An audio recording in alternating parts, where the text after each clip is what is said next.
Get comfortable in your seats. And breathe in through your nose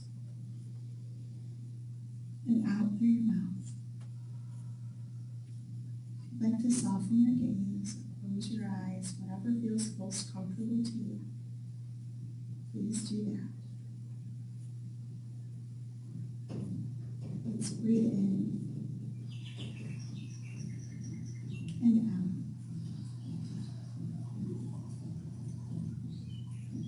During this time, we're going to connect to your imagination. Breathe in and out.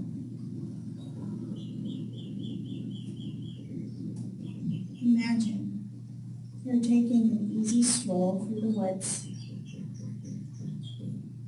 You come across a peaceful brook, and there's a chair by the water. I invite you to take a seat. And breathe in and out. Taking in this moment.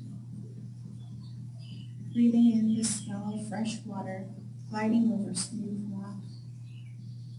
Hearing the water gently flow down the river and the small animals in the woods behind you.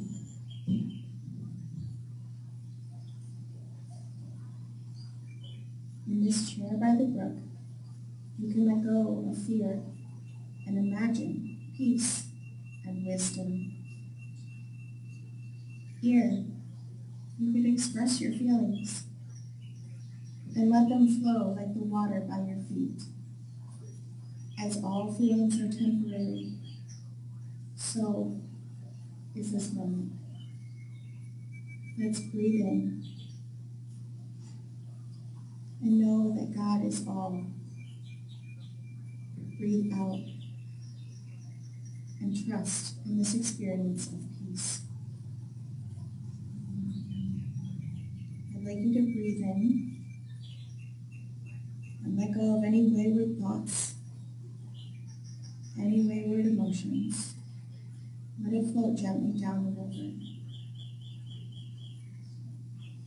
Breathe out and give it to God. Breathe in and let go of any wayward emotion, fear or anxiety. And breathe out and let God be present in this very moment. I'd like you to take some breaths on your own, sitting in this chair by the brook, breathing in wisdom and breathing out fear.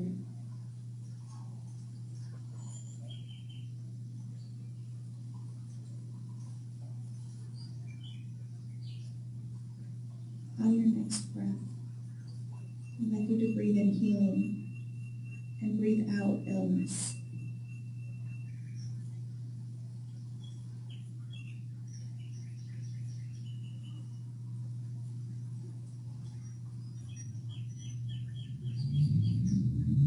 And on your next breath, breathe in flexibility and breathe out rigidity.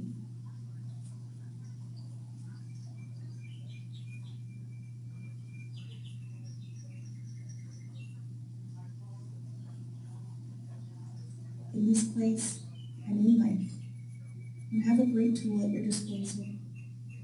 This tool can help you shape your life. It's your imagination. Just as you can picture yourself here, by a slow-flowing brook with animals around us, you are capable of creating great change in your life.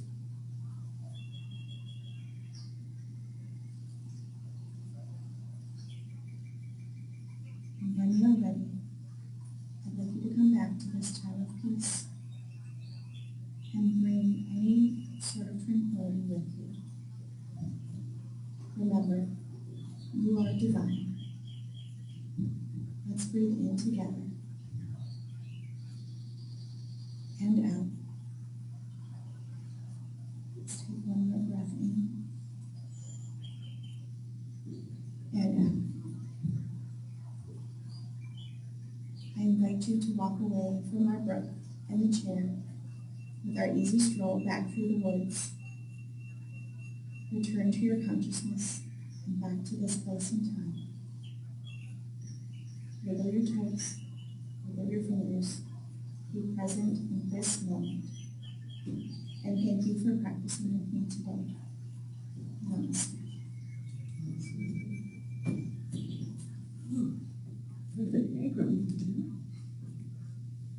Okay, join me in our thoughts and prayers.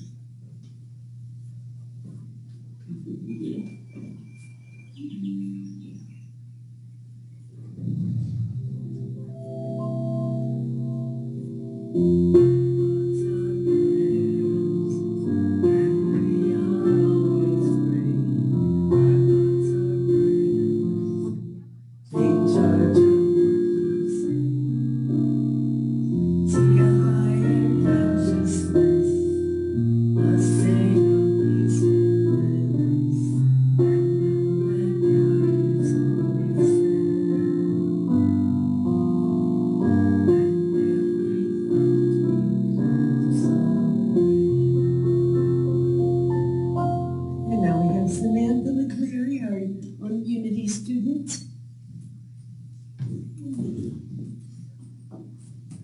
I'd like to open today with a prayer for all of our continued gratitude. So let's pray. Spirit, thank you so much for this loving community, our ability to release our safe drivers, and our continued sleep. We know that you're in our life now and always to help us through those challenges. So today, we're going to talk about imagination. Who would have thought? And in this Lenten season, it's usually a time where we try to humble ourselves, right?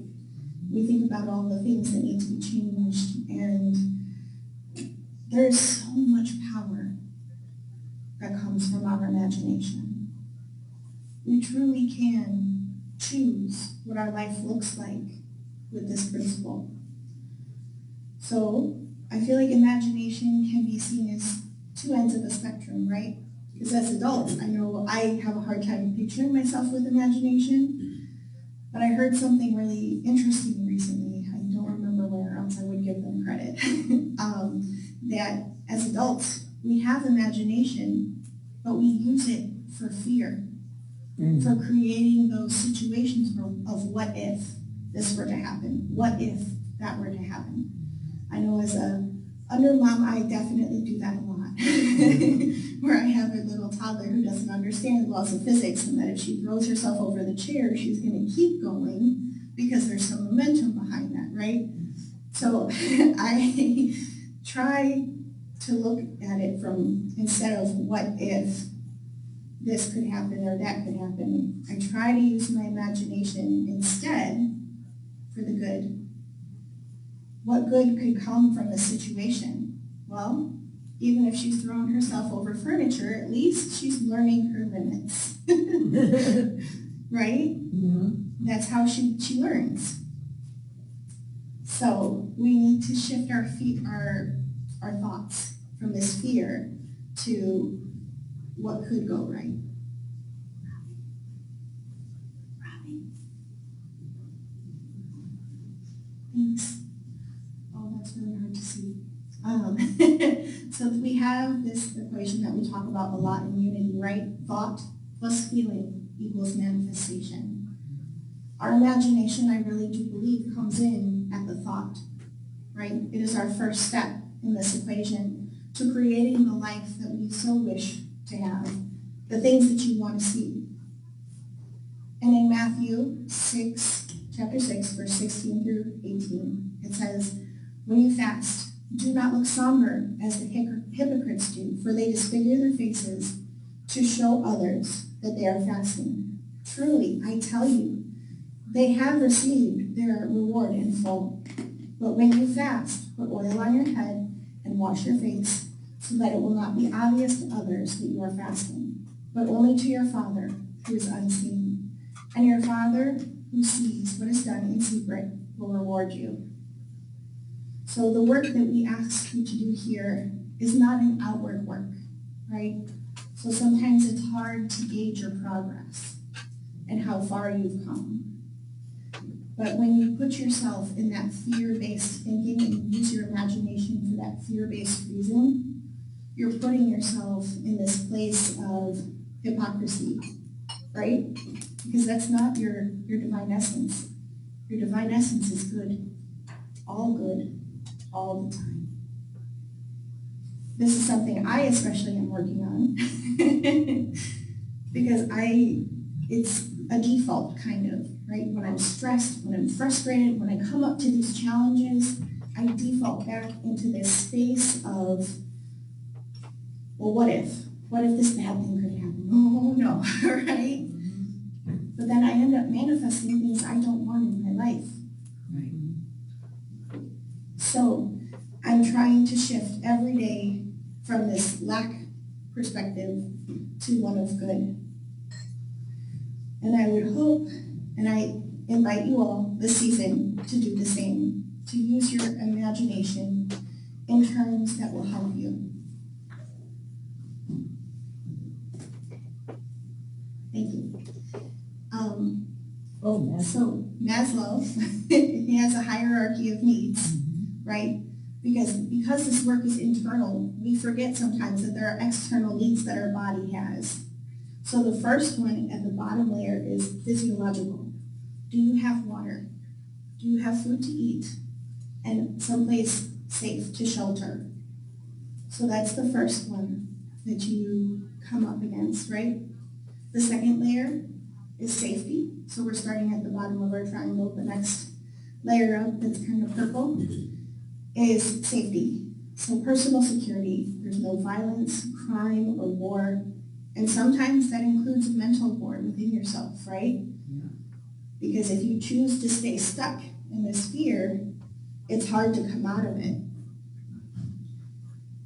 So you also need to have a personal health and well-being and a stable environment with financial security. So if there's any of those things that you're like, oh wait, but I don't have, right? I don't quite have that yet. Then that's something you should work on first. Use your imagination and start working on those principles first. The next level is social, or love and belonging, our social connection and acceptance. So this is our friends, our family, our community, group membership, affection, and intimacy. All of those things are required for us to achieve our next step, which is esteem, self-respect, confidence, respect for others, recognition, competence, and respect. So this esteem comes after that community, right? And at the very tippy top is our self-actualization.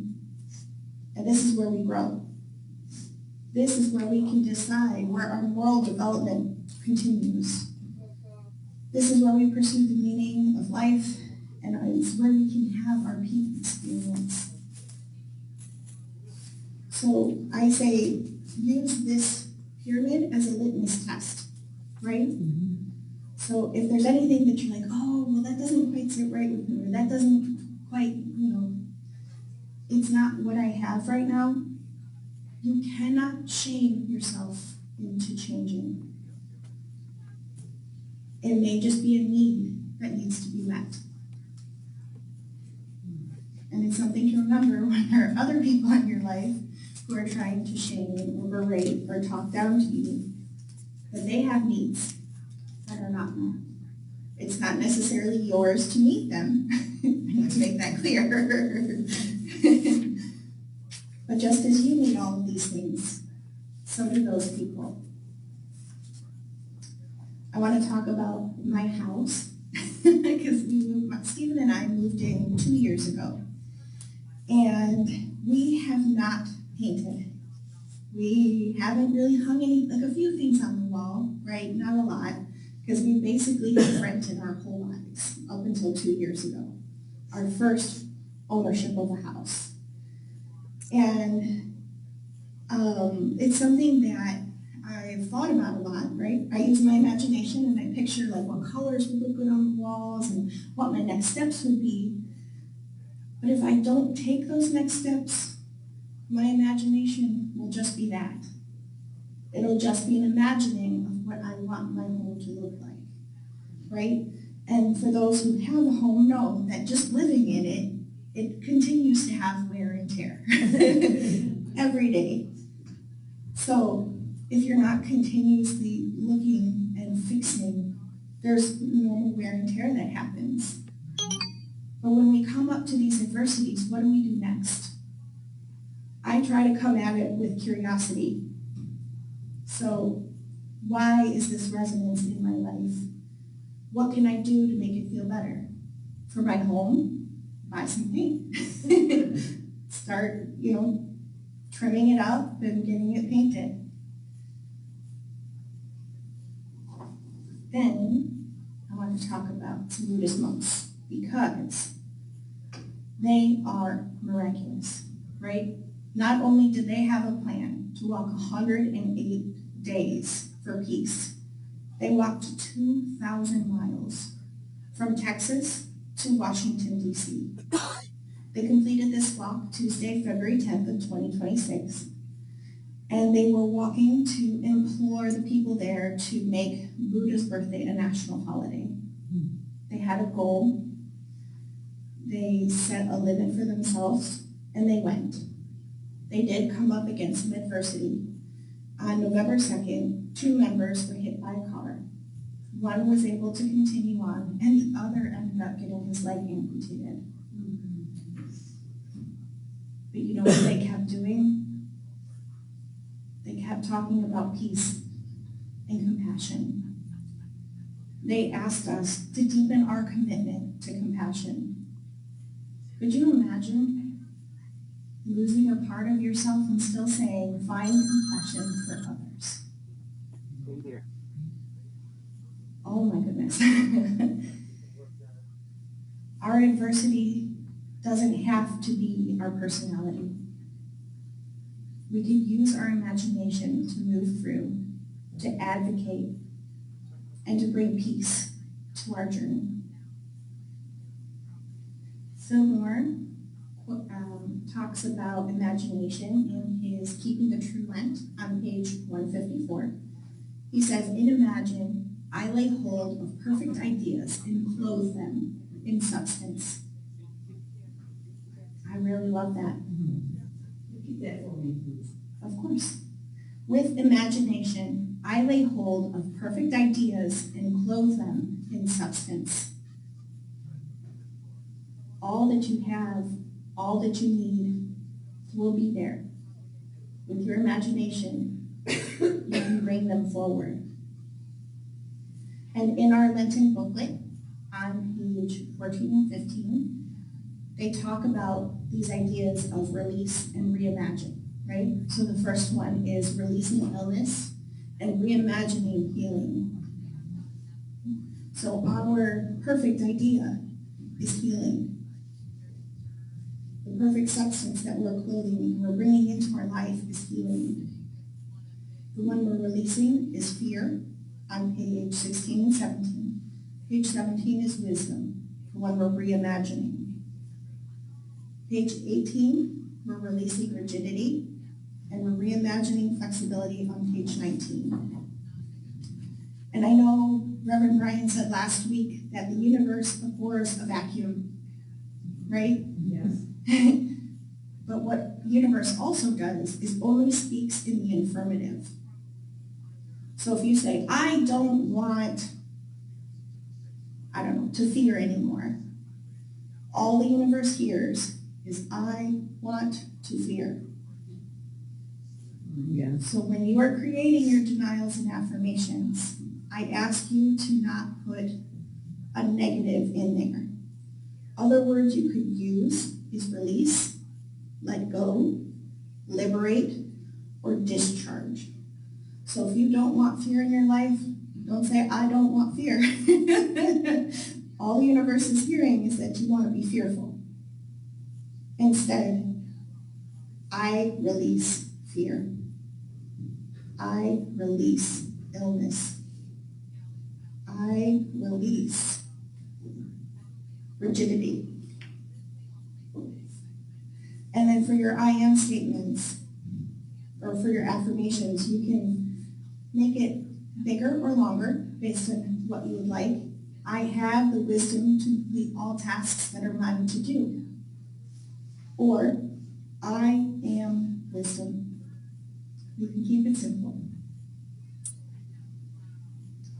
So sometimes we need a push in the right direction, right? Sometimes we need to be quiet and go back to source. Something I realized with my child is that she is more connected to God than I currently am. She has been connected from the day she was born till now. There are certain things that I'm teaching her about life, for survival, for fitting in, creating friends, and things like that. But I have to be careful to not let my fearful imagination create a reality for her that's not true. Right. Because she knows. So what happens when kids fall? One of two things, right? That you cry and carry on and be like boisterous about it, or they brush themselves off and keep playing. The crying and carrying on is a learned experience.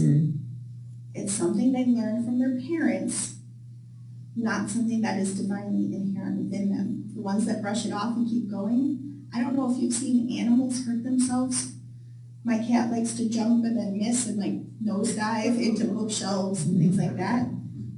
She shakes it off and keeps going. She's not sitting here meowing time and time and time again, right? There's a divinity in that. There's that pure substance coming through. So that's something I have to do to try to move past, right?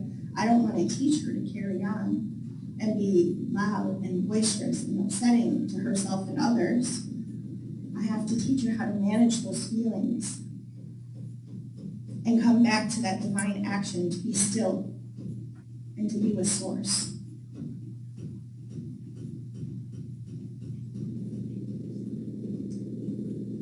It's an interesting noise.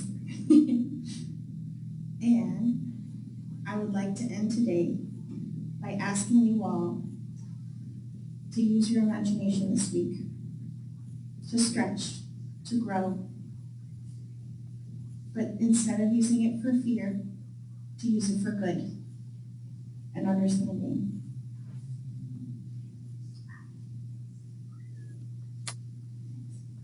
And let us affirm, I am wise. I am wise. I am flexible. I am flexible. I am healed. I am healed. Thank you so much for letting me speak today. Welcome back. Thanks, Samantha.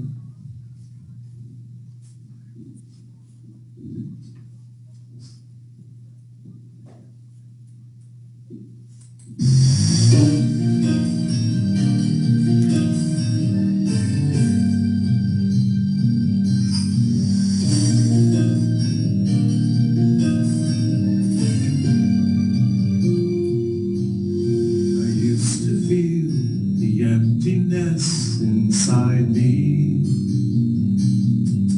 I was not supposed to feel that way.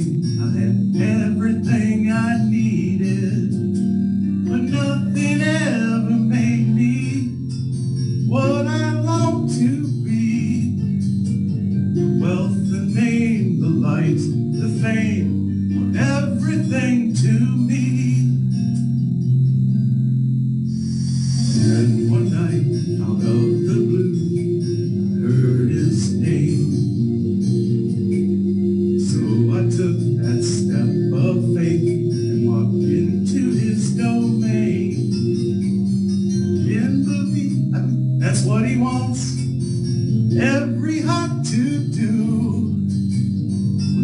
hardly seen the task. One step is all he asks of you.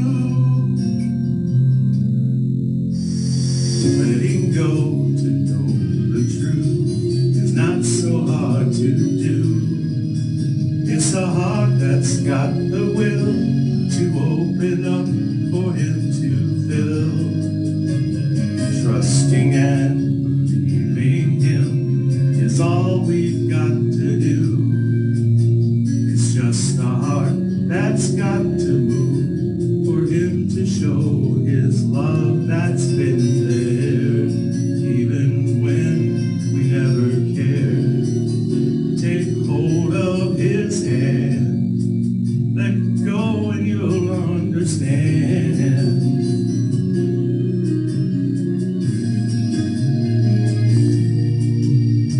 Why be afraid, for God knows your feeling. But even he can't do a thing if he sees the heart's not willing. And so we ask, what's going on? We want what's right and still do wrong.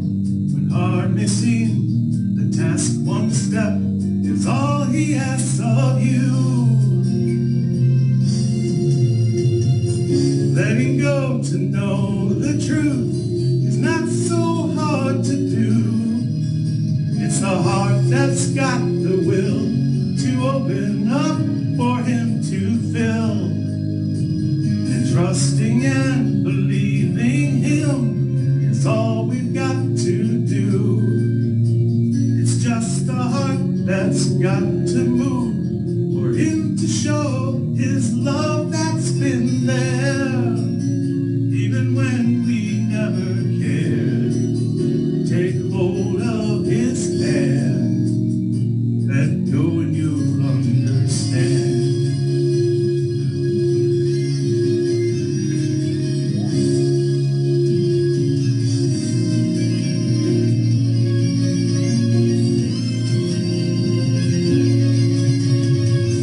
Yes, by now you realize you can't be on your own. All your cares and all your burdens will be cast upon his throne. Letting go, just let go. Letting go to know the truth is not so hard to do.